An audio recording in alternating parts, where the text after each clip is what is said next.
Your engine is losing power right now, and it has nothing to do with your fuel or your battery.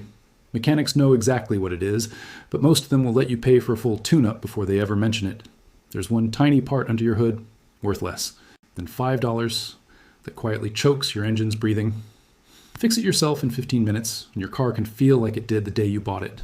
Stick around, because by the end of this video, you'll know exactly what to check first. Here's the problem almost every driver runs into.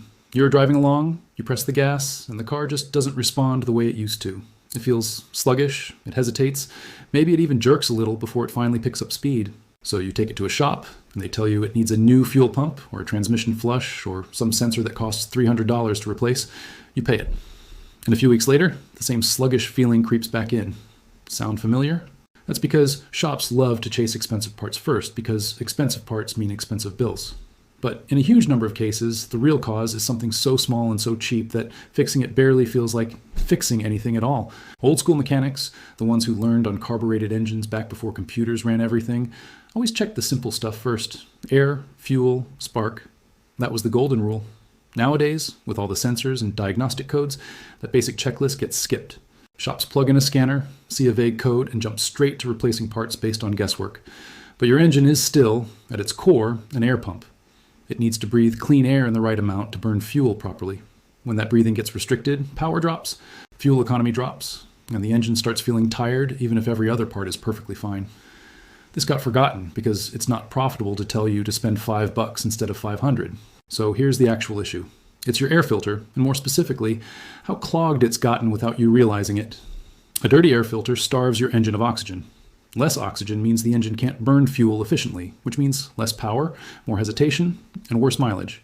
Most people don't check it because it's tucked away under a plastic housing they've never opened. Here's the key part most people miss. It's not just about dirt, it's about density.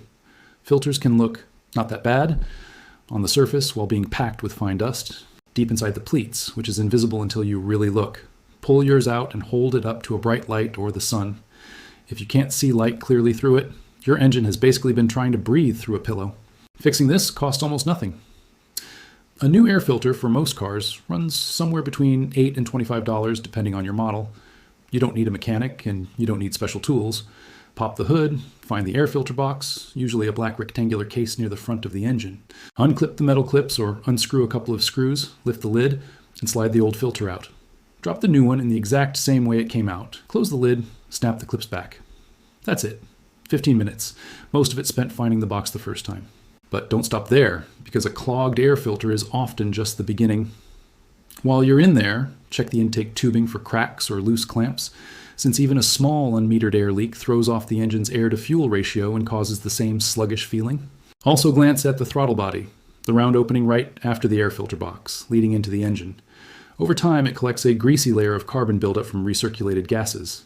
That buildup narrows the opening, which restricts airflow just like a dirty filter does. A simple wipe with a throttle body cleaner and a clean rag, while the engine is off and cool, can restore a surprising amount of responsiveness. This is the step almost nobody does, because nobody tells them to. One common mistake people make is buying a performance filter, the reusable oiled kind, thinking it'll fix everything permanently. In reality, if it's over-oiled or not cleaned on schedule, it can actually trigger sensor problems and make things worse, especially on newer cars with sensitive mass airflow sensors. Stick with a basic paper filter that matches your car's original specification, unless you really know what you're doing.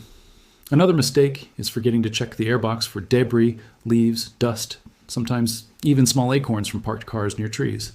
That debris can block airflow even with a brand new filter installed. Once you swap the filter and clean the throttle body, most drivers notice a difference almost immediately. Acceleration feels smoother. That hesitation when you press the gas disappears. Fuel economy often improves by a noticeable margin within the first tank, sometimes by several miles per gallon, because the engine isn't working overtime trying to compensate for restricted airflow. Mechanics who've compared before and after runs on the same vehicles have documented measurable gains in throttle response after nothing more than this simple fix. It's not a magic trick. It's just giving your engine the clean air it was designed to use. Here's a bonus tip that pairs perfectly with this fix. After you clean the throttle body, check your engine's idle for a minute. If it seems rough or shaky right after cleaning, that's completely normal. It just needs to relearn its idle settings. Start the car, let it idle for about a minute without touching the gas, and the computer will readjust on its own. Some newer cars benefit from an idle relearn procedure, which usually just means turning the key to the on position without starting the engine, waiting a few seconds, then starting it up normally. This tiny step prevents a stumble that might otherwise make you think you did something wrong. If this saved you a trip to the mechanic, hit that like button and subscribe, because we've got a whole series on keeping your car running like new without spending a fortune. Drop a comment and tell us, if your air filter looked worse than you expected, we read every single one.